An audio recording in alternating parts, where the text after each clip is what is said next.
नमस्कार दोस्तों, क्या आप ISO 9001 सर्टिफिकेट लेने की सोच रहे हैं या फिर आपके पास पहले से ISO है लेकिन लगता है बस कागजी कार्रवाई की हुई है? तो रुक जाइए, क्योंकि अगर आपने इन 5 बातों पर ध्यान नहीं दिया तो आपका ISO 9001 सर्टिफिकेट सिर्फ दीवार की शोभा बनकर ही रह जाएगा। असली फायदा कभी नहीं मिलेगा। आज मैं आपको बताने वाली हूँ ISO 9001 सर्टिफिकेशन लेने से पहले की 5 बेहद जरूरी बातें जो हर व्यवसायी को पता होनी चाहिए। पहली बात, ISO क्यों ले रहे हैं? उद्देश्य स्पष्ट होना चाहिए। बहुत सी कंपनियां बस इसीलिए ISO ले रहे हैं ताकि टेंडर में हिस्सा मिल जाए या क्लाइंट पूछता है इसीलिए, लेकिन यही सबसे बड़ी गलती है। आपको ये समझना जरूरी है कि ISO 9001 सिर्फ सर्टिफिकेट नहीं, एक व्यवस्थागत सोच है। इसका उद्देश्य है ग्राहकों को लगातार बेहतर सर्विस देना, अपने इंटरनल सिस्टम को दुरुस्त करना, रिस्क को मैनेज करना और निरंतर सुधार करना।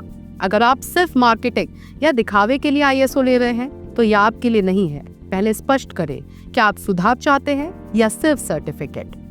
अब दूसरी बात, टॉप मैनेजमेंट की भागीदारी। ISO 9001 तभी सफल होता है जब कंपनी का टॉप लीडरशिप खुद इसमें रुचि ले। अगर सिर्फ एक कागज बनाने की जिम्मेदारी कंसल्टेंट या किसी भी जूनियर पर छोड़ दी तो सिस्टम कभी नहीं चलेगा।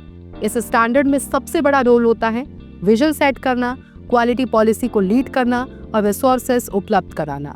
अगर मालिक या टॉप लीडर गंभीर नहीं है तो ISO एक फॉर्मेलिटी बन जाएगा। तीसरी बात, सर्टिफिकेशन से पहले इंटरनल ऑडिट और गैप एनालिसिस।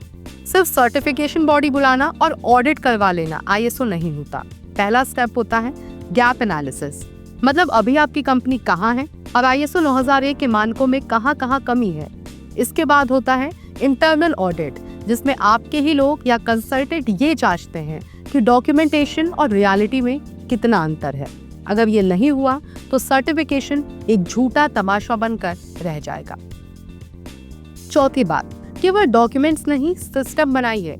बहुत से लोग ISO को डॉक्यूमेंटेशन स्टैंडर्ड समझते हैं। फाइलें बनती हैं, पॉलिसी तैयार होती है, SOP लिखे जाते हैं, लेकिन असली जीवन में कुछ भी नहीं बदलता। ISO 9001 कहता है कि प्रोसेस को डिफाइन करो, उसे फॉलो करो और फिर मेजर करो। सिर्फ प्रोसेस मैनुअल बना देना काफी नहीं है, उसे जमीनी स्तर पर लागू करना भी जरूरी है। डॉक्यूमेंट्स एक साधन है, लक्ष्य नहीं। पांचवी बात, सही सर्टिफिकेशन बॉडी चुनना। आज मार्केट में बहुत सी ऐसी कंपनियां हैं जो कम दाम में फर्जी या लो स्टैंडर्ड ISO सर्टिफिकेट दे रही हैं। इनसे बचना बहुत जरूरी है। आपको क्या देखना चाहिए? क्या वो बॉडी किसी मान्यता प्राप्त संस्था से प्रमाणित है? क्या उनका ऑडिट प्रोसेस असली है या सिर्फ कागजी? क्या वो फॉलो अप विजिट्स करती हैं या सिर्फ एक बार में काम खत्म? अगर आपने सस्ती या नकली संस्था से ISO लिया तो ग्राहक और टेंडर दोनों से भरोसा खो देंगे।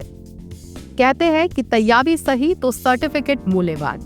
ISO 9001 का सर्टिफिकेट तभी फायदेमंद है जब उसके पीछे असली काम हुआ हो, उद्देश्य स्पष्ट हो, लीडरशिप शामिल हो, गैप एनालिसिस और इंटरनल ऑडिट हुआ हो, डॉक्यूमेंट्स को जिया गया हो और सही सर्टिफिकेशन बॉडी से सर्टिफिकेट लिया गया हो।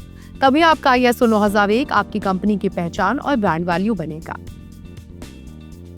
तो अगर आप ISO 9001 लेने की सोच रहे हैं तो इस वीडियो को दोबारा ध्यान से देखें और नोट्स जरूर बनाएं। और हाँ, अगर आपने पहले से ISO लिया है तो ये 5 बातें जरूर चेक करें, कहीं आपका सिस्टम सिर्फ दिखावा तो नहीं।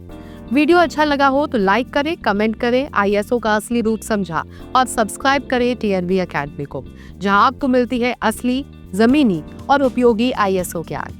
ध्यान रखें, सर्टिफिकेट से ज्यादा जरूरी है सिस्टम। धन्यवाद।